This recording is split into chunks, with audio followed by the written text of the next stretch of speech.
பிரச்சனைகள், நம்பினவர்கள் கைவிடுகின்ற நிலை, வியாதிகள், நஷ்டங்கள் இவை அனைத்தையும் பார்த்து என்னடா வாழ்க்கை, இப்படிப்பட்ட ஒரு வாழ்க்கை தேவையா என்று சொல்லி விரக்தியிலே வாழ்வை முடித்து கொள்ள கூட நீங்கள் துடிக்கலாம்.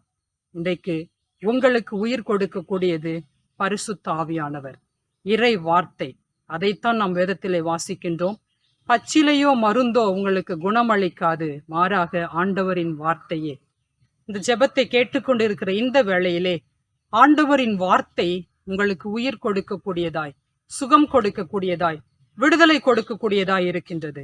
ஆவியானவர் உங்களுக்குள் புக நீங்களும் உயிர் பெற்று எழும்பி நின்று பிரகாசிக்க முடியும். ஆகவே இந்த ஏக்கத்தோடு ஆண்டவருடைய பாதத்திலே முழந்தாள் படியிட்டு, மடிந்து போயிருக்கிற எனக்கு, உலர்ந்து போன என்னுடைய எலும்புகளுக்குள் உம்முடைய ஆவியை ஊற்றும் ஆண்டவரே என்று சொல்லி கேட்பீர்களா?